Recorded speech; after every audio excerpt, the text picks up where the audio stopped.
책 이야기로 나를 바꾸는 책바퀴. 책바퀴. 안녕하세요. 오바퀴. 큰바퀴입니다. 반갑습니다.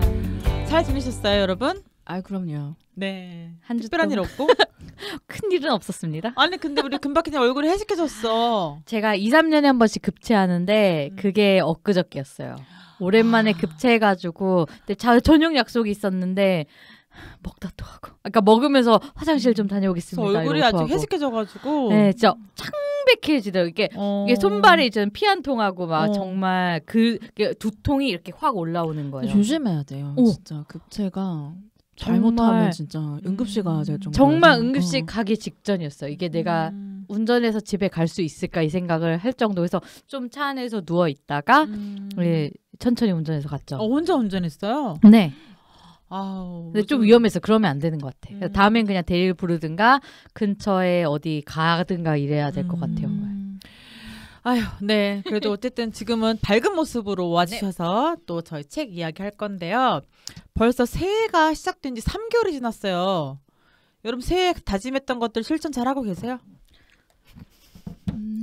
아직 옷을 안 샀어요. 아, 실천 잘했네. 오단 사기 프로젝트 잘 되고 있고요.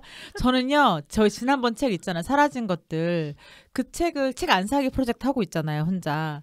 서점 가서 야금야금 읽다가 안 되겠는 거예요. 그래서 이거 사야 되나 했는데 그래, 실질적인 책을 사지 않기로 했으니 이북으로 사자 해서 이북으로 결국 구매를 했네요. 근데 이북은 사도 되니까. 맞아요. 혹시 금박해님 왜 웃어? 아니 왜냐면은 두 분의 그 옷 안 사기 프로젝트를 되게 잘 들었잖아요. 저는 아주 그냥 대량으로 구매했거든요. 한 10벌? 안 사는 사람 있으면 사는 사람 있어요. 거기 경제가 돌지. 대량으로 어디서? 저는 이제 제 중고 옷을 좋아하잖아요. 그 외국 중고 사이트에서 이게 그리고 또 한 번에 올 때 배송비가 좀 만만치 않기 때문에 많이 사는 게 이득이에요. 그래서 정말 짜잘하게 막 2만 원, 3만 원 이런 거를 한 7개, 8개를 샀어요. 그래서 왔는데 너무 마음에 드는 거예요.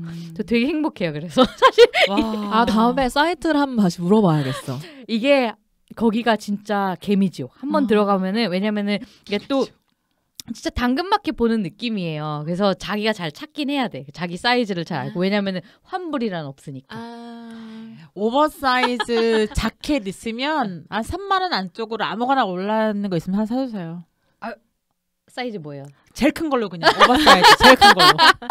완전 콜. 왜냐면은 어쨌든 저렴하니까 이게 되게 크게 망할 일이 없는 거예요. 근데 제가 그래도 몇 년째 보고 있는데 거길 되게 활용을 잘하는 것 같아가지고 정말 좋아해가지고. 왜냐면 계속 많이 샀었으니까. 네, 그것도 좋은 거예요. 중고 옷이잖아요. 중고 옷이잖아요. 그러니까 그런 핑계거리가 있는 거예요. 아주 자연 환경 위해 열심히 사십니다, 다들. 혹시 그럼 외국어 하겠다는 다짐은 없으셨어요, 여러분? 저는 평생의 숙제가 영어예요.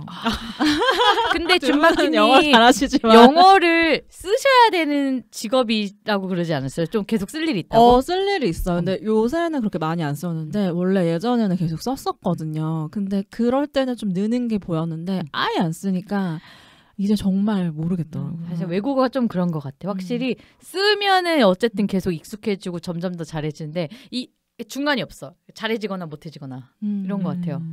또 자기 분야만 또 쓰는 거라서 다른 분야 가면 또 버벅거리고 주변에 보면 외국어 공부하기가 새해 다짐이 아닌 사람이 없는 것 같고요. 저 또한 올해 또 이제 불란서 말 불어를 다시 한번 해볼까? 매일 10분씩 해볼까? 10초 봤나? 안 하고 있습니다. 그래서 이렇게 잊었던 새해 다짐을 다시 한번 이제 생각해 보고자 무라카미 하루키 에세이 이윽고 슬픈 외국어 이 책으로 왔는데요. 제가 하루키 책을 고른 이유는 단순해요. 최근에 또 책 하루키 소설책 나온 거 있잖아요. 무슨 제목이 뭔지 아세요? 도시벽? 불확실한 무슨 도시벽. 도시의 뭐 이렇다니까 이게 문제야. 야, 봐봐. 하루키 책이 나왔는데 지금 저희가 책이 없지만 보세요 한번. 책 제목은 없고 하루키만 엄청 크게 써 있어요.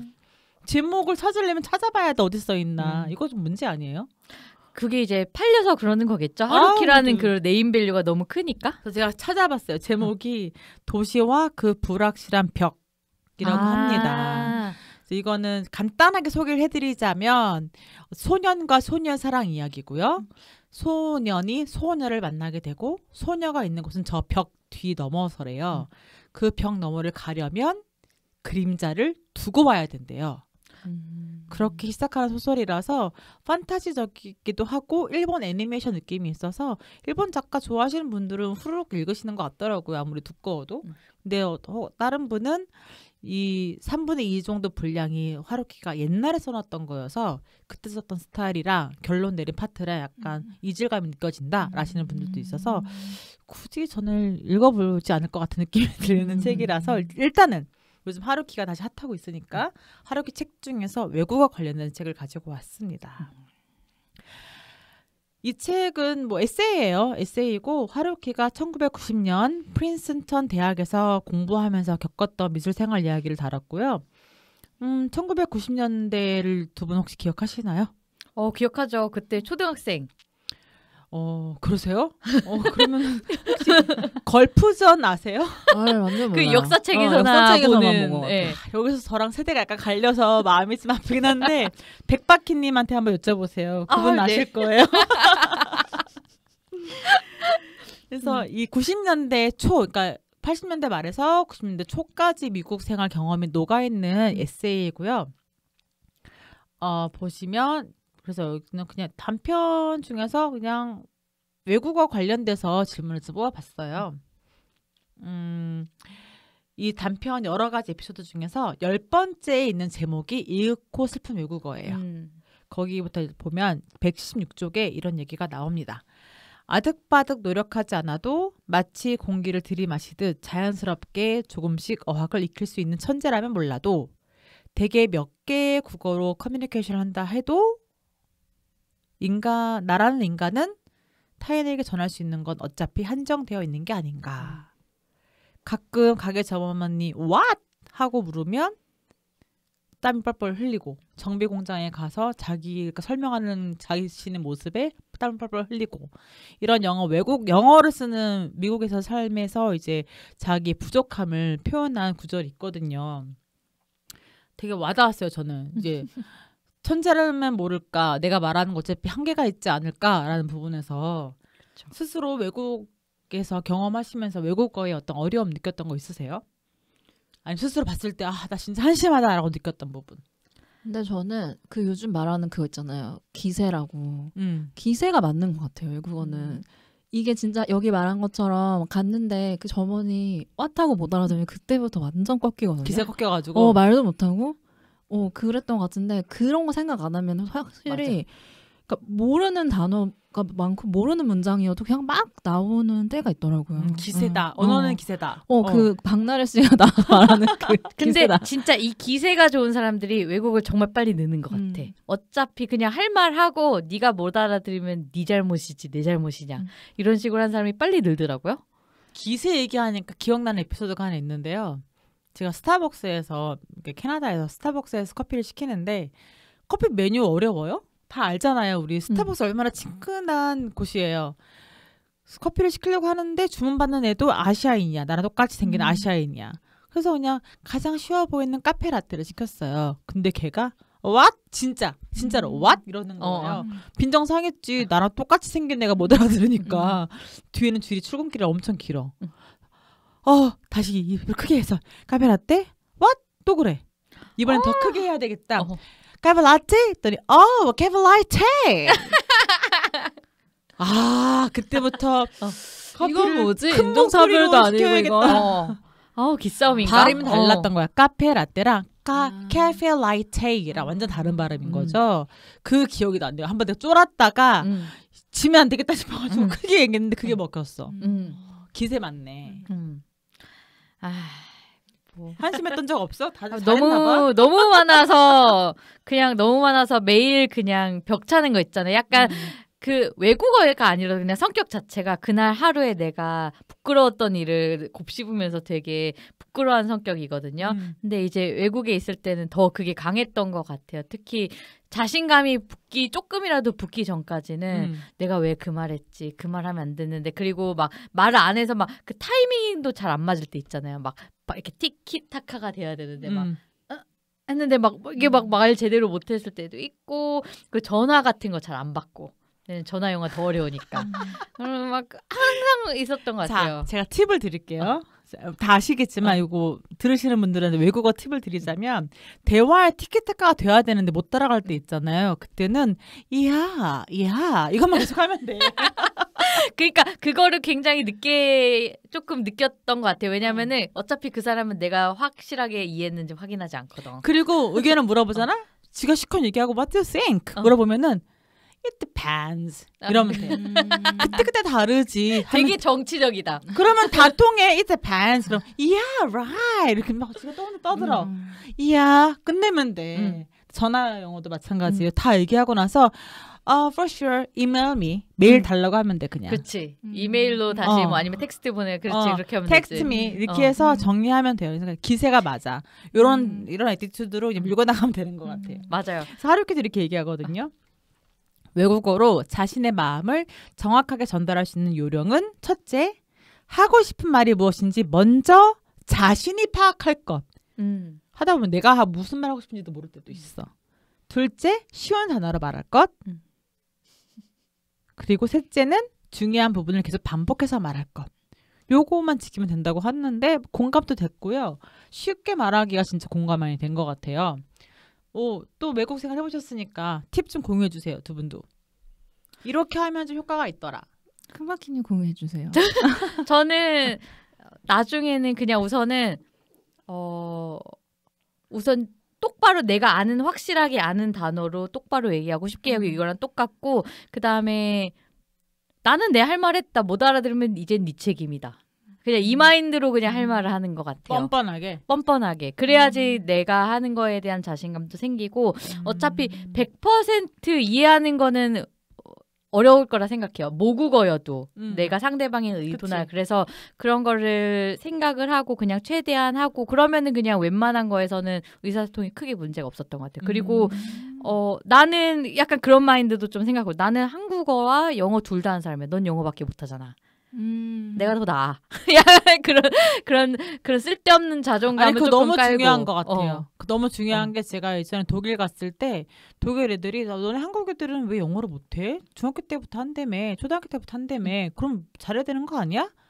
그때 제가 했던 말이 너네는 같은 알파벳권에서 배우는 그렇지. 외국어지만 우리는 아예 다른 언어를 배우기 때문에 너네랑 교육 시간이 같으면 결과는 다를 수밖에 없다라고 설명했던 제 자신이 갑자기 떠오르네요. 맞아요. 근데 그 마인드가 맞잖아요. 어쨌든 너네들의 배경과 우리 배경이 다른데 당연히 우리가 더 많은 공을 들여야 되는 거고.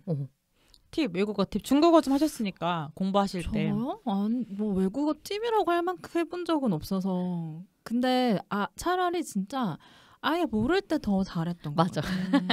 저는 아직도 이제 말하라면 못하는데 아직도 기억나요. 그러니까 너무 중국에서 싸울 일이 많았어요. 너무 새치기도 너무 많이 하고 너무 화가 나는 거예요. 근데 그때도 막 말할 수 있는 단어가 별로 없었는데도 막 말했어요, 제가.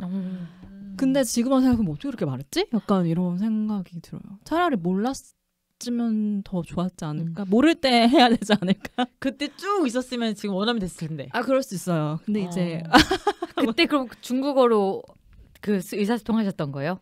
거기선 했었죠. 그러니까 근데 의사소통이라고 하기 뭐한 게 뭐 할 게 없어요. 난 중국어가 제일 어렵던데. 그 이유 그거를 뛰어넘지 못하면 저도 안 되는 것 같아요. 그게 확실히. 중국에 가서 어둡지 않게 했다가 개무시 당해가지고 다시는 내가 중국어 흉내도 안 내겠다 그랬거든. 중국어 좀 하시려고 하셨던 거예요? 아니 그게 아니고 여행지 가면 항상 무엇인지 물어봐야 될 거 아니에요. 대답 못 알아들을지언정. 근데 못 알아듣더라고 내가 하는 말을. 그래서 그때부터는 그냥 이렇게 하니까 되더라고. 다시는 중국어 하지 않았어. 그리고 중국에서도 중국어로 그렇게 말할 일 별로 없어요. 뭐 저거 막 이러면은 다 알고 다 통용되고. 그렇더라고. 그래서 그냥 뭐 사러 갔는데 이러면 되더라고. 그 외국도 그러지 않아요? 디스, 캔? 그러니까 이런.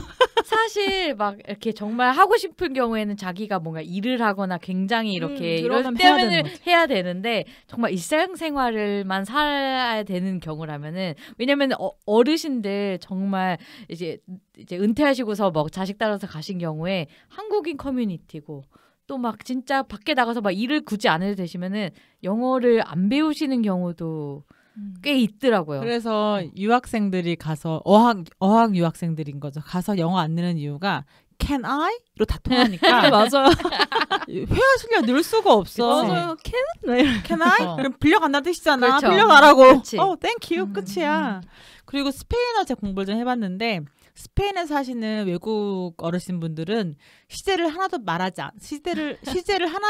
하지 않는데요. 그러니까 스페인어가 이렇게 동사 변형이 다 외워야 되는데 그냥 원형만 가지고 대화가 되시는 거야. 그래도 말이 통하니까 완벽하려고 하는 순간 무너지는 거죠. 맞아요. 오히려. 이게 정답이에요. 완벽하려는 순간 말을 못하더라. 근데 외국어 할 때 특히 말할 땐 그게 정말 중요한 것 같아요. 그거 딱 버리고 그냥 많이 한다. 제대로 그냥 여기서 최선을 한다. 그게 최고인 것 같아요. 그래서 외국어 에피소드 쏟아내면 또 많은데 번역도 한번 얘기해보고 싶었어요. 근데 사실 저희가 저번에 했던 책 중에서 사라진 것들이란 책을 제가 언급하고 싶었던 부분이 있었는데 번역을 잘한 걸까라는 생각을 좀 했던 게 뭐냐면 사라진 것들에서 했던 말 중에서 나는 네가 걱정돼 라고 얘기를 하니까 여자가 아우 제발 이렇게 번역한 게 있거든요. 그게 영어로 보면 전혀 문제가 없어요. 여자가 막 이상한 소리 하고 있으니까 I'm worried about you 하고 여자가 please 이런 부분이거든요. 영어로는 어색하지 않은데 한국어를 그대로 번역하니까 너무 어색한 거야. 그 영어 번역 잘못했다. 맞아. 그리고 또 여기에서 수건을 막 머리를 안 말리고 돌아다니니까 수건이라는 게 있다는 걸 뭐라고 있더라? 수건이라는 게 있다는 소식을 들었니? 이렇게 질문하는데 영어식으로는 Have you heard the tower is? 이렇게 얘기하면은 어렵지가 않아. 어색하지가 않아. 한국어로 누가 이렇게 얘기해? 그렇지. 맞아. 그러니까 번역의 경계가 어디인가가 애매했던 부분이 몇 개 있어가지고 너무 급하게 번역하신 게 아닌가? 약간 그런 생각했어요. 그 사라진 것들도 그렇고 이 하루키 소설도 그렇고 하루키 정도의 작품을 번역하면은 조금 더 매끄럽거나 약간의 의역도 해도 괜찮지 않았을까 싶은데 번역 아쉬운 부분 좀 있었어요. 일본어가 느껴졌죠. 번역에서. 그래서 제가 좀 잘 안 읽히기도 했어요. 에세이가. 그게 뭐가 있었냐면 또 이 사람이 제가 봤을 때는 일본어로 썼지만 일본어 중간중간에 영어 단어를 이제 일본식으로 발음을 썼을 거예요.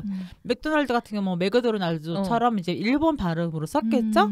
그걸 그대로 또 한국어로 번역을 하다 맞아. 보니 예를 들어서 제가 몇 개 써왔는데 인텔리하다라든지 코렉트하다, 인코렉트하다 뭐 하에라르키 이걸 하이라르키 이걸 하이라르키라고 발음을 해야 되는 거를 하에라르키라고 하니까 나도 듣기 좀 그렇고 맞아.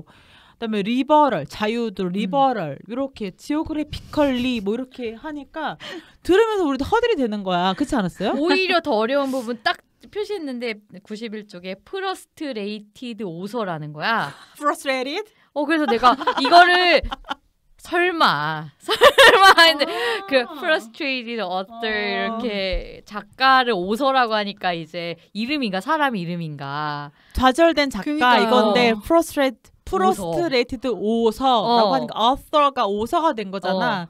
그래서 이거는 이 작가가 일본식 발음으로 영어를 쓴 거를 그대로 또 한국식으로 옮기니까 두 번 꼬였잖아요. 두 번 꼬이고 그 괄호 안에 나름 그래도 영어로 써주고 의역까지 했어. 뭐 싹수 없는 작가인데 나 싹수 없는 작가도 굉장히 되게 이것도 너무 간 의역인 거예요.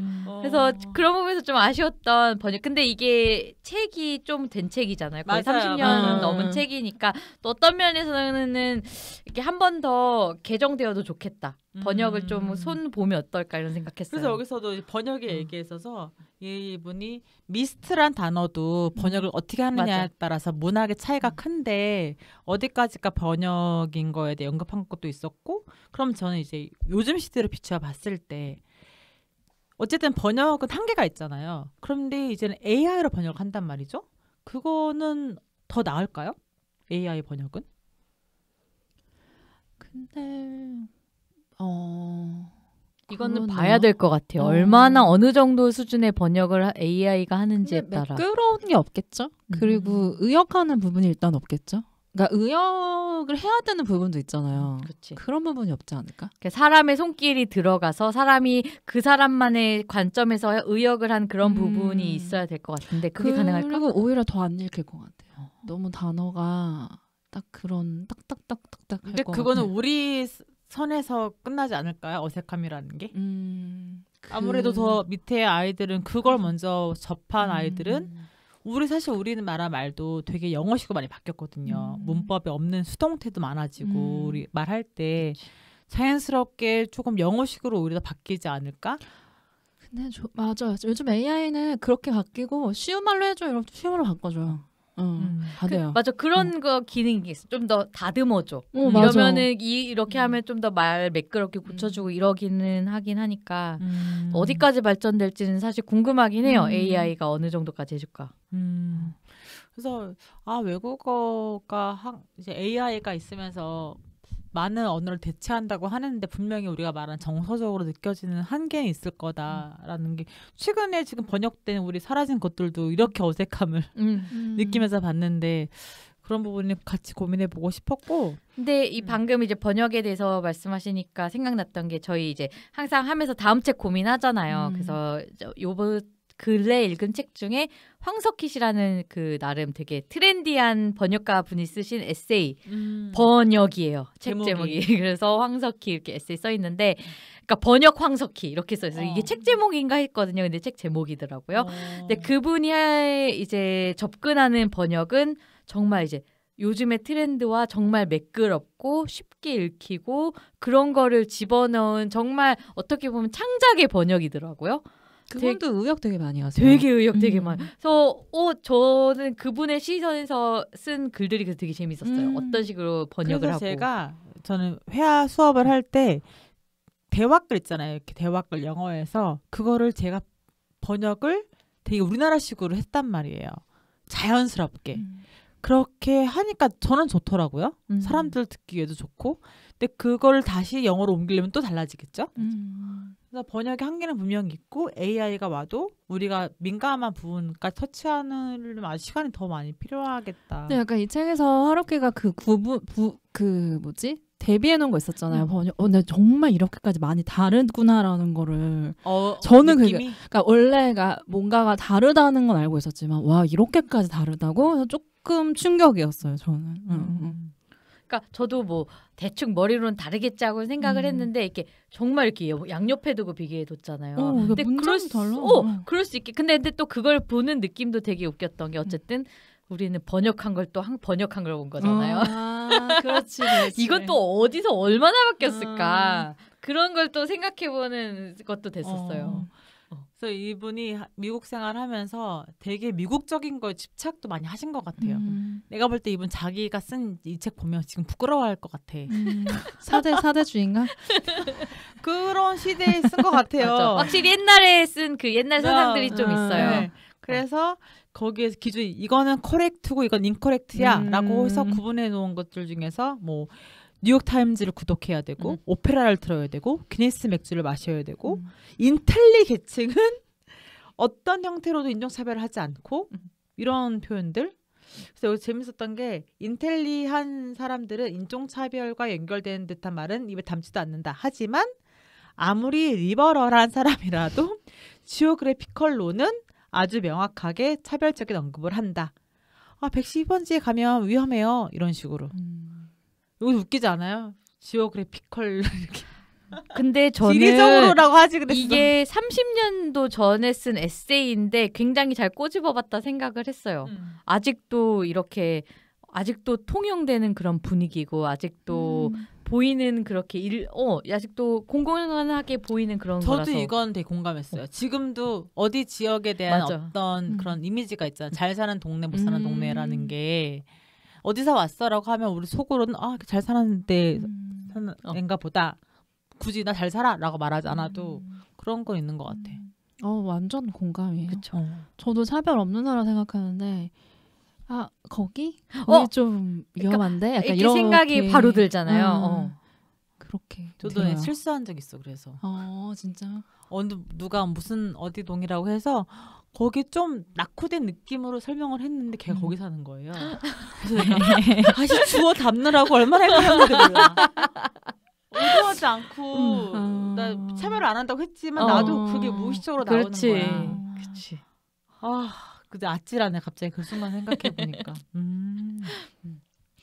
저는 이제 여기 뭐 외국어 얘기도 많이 나오고 사실 이 책에서는 90년대 초 얘기다 보니까 여성 운동 얘기도 많이 나오고요. 많이 나온 우리가 그동안 그 얘기를 너무 많이 했어가지고 그 얘기는 이제 다음 책에서 하기로 하고 그냥 미국적인 얘기를 계속 해보려고 했는데 또 재밌는 게 여기에서 스콧 피츠레럴드의 손녀를 만나는 이야기가 나오거든요.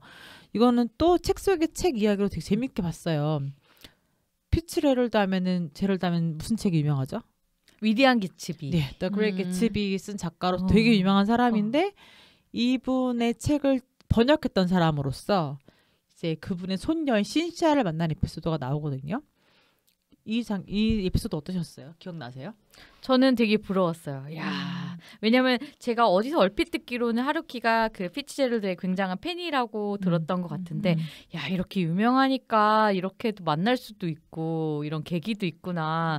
그냥 되게 흥미로운 에피소드다 하고 읽었던 것 같아요. 또 자기가 그 지역에 있기도 했고 그때 당시에. 저도 생각보다 하루키가 되게 유명하네.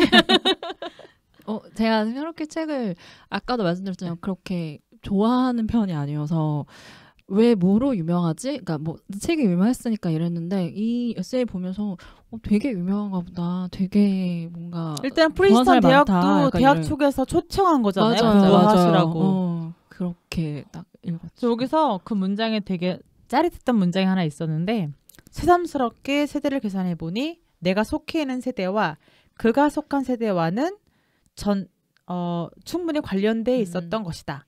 나는 스콧 피츠제럴드라는 작가에 대해 이제까지는 없었던 종류의 친밀감 같은 것을 느낄 수 있었다. 그러니까 자기 할아버지 때더라고요. 그래서 하루키 할아버지 때 세대랑 이 스콧이랑 같은 세대에 있고 손녀가 자기랑 같은 세대란 말이죠. 거기 굉장히 연대감을 느꼈다라고 하는데 또 생각을 해보니까 이 사람 나랑 동시대 사람이었다고? 하면서 저는 마더 테레사 마더 테레사가 사망한 해가 1997년이에요. 그러니까 같이 숨 쉬고 있었던 공간에 있던 사람이잖아. 그런 인물 혹시 있으실까요? 제가 생각을 많이 해봤는데 그러니까 이름이 지금 안 떠올라가지고 그 사람이 결국 찾지 못했어요. 아 진짜? 우리나라 사람이세요? 아니 외국인이었는데 아직도 살아 있었어? 그러니까 막 그게 한 2년 전인가 3년 전에 죽은 걸로 알고 있어가지고 되게 놀랬던. 제인구달 같은 사람인가? 그래서 찾고 싶었는데 못 찾았어. 되게 궁금하다. 그죠. 저도 엄청 궁금해요. 저는 마이클 잭슨. 보지는 못했지만 제가 마이클 잭슨을 너무너무 좋아했는데 한 번도 본 적이 없어서 너무 아쉽긴 한데 그 기억이 나요. 제가 어렸을 때 선생님이 이제 첼로 선생님 있는데 자기 마이클 잭슨 공연 보러 간다 오늘. 진짜? 레슨 좀 빨리 끝내야 된대요. 그 기억이 나요. 그러니까 그런 사람은 동시대에 숨을 쉰 거잖아. 근데 요즘 아이들은 우리가 스티브 잡스를 기억하는 것도 되게 신기하게 보거든요. 걔네는 스티브 잡스 위인전에서 보거든요. 그쵸. 우리는 스티브 잡스 활동기를 알잖아. 벌써 돌아가신 지 10년이 넘었구나. 스티브 잡스가 2011년이니까 2000년 초에 태어난 애들 스티브 잡스를 실제로 본 적이 없는 거야. 기억이 없고 애플만 남아있는 거야. 그치.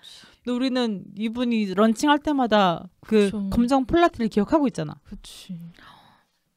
그래서 동시대를 공감하는 게 이런 작품으로 연결되는 것도 되게 신선한 생각의 전환이었다고 생각을 해서 곧이라면 안 되지. 언젠가는 제가 자기도 건강하신 분을 이게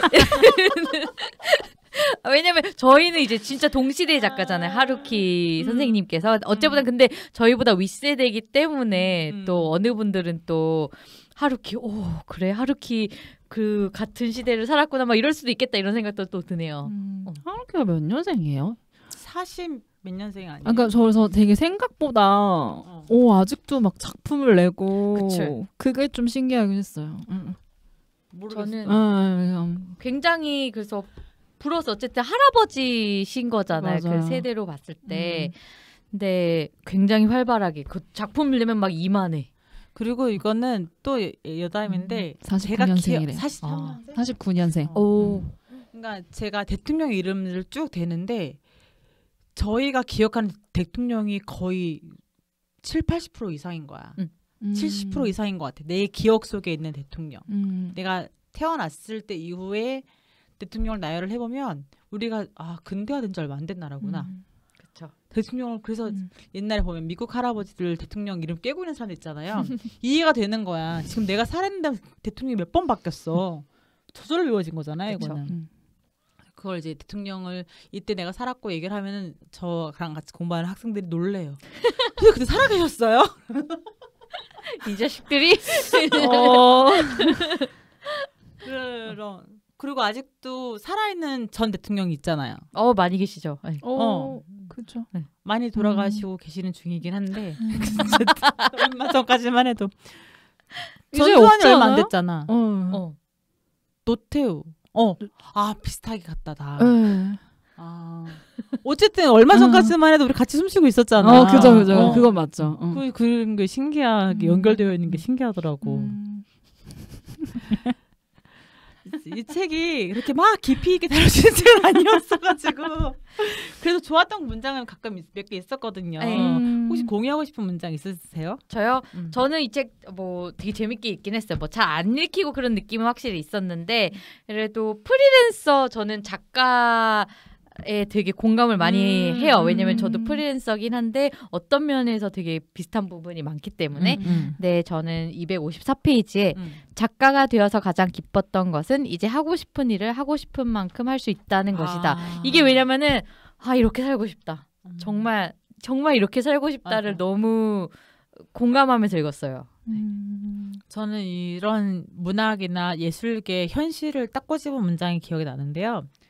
정보가 감상을 앞서고 감각의 인식을 앞서고 비평이 창조를 앞선다. 그러니까 예술가가 어쨌든 평가에 의해서 자기가 하고 싶은 것만큼 표현을 못한 거거나 독자 입장에서도 즐길 수 있는 자유가 발탈되는 느낌?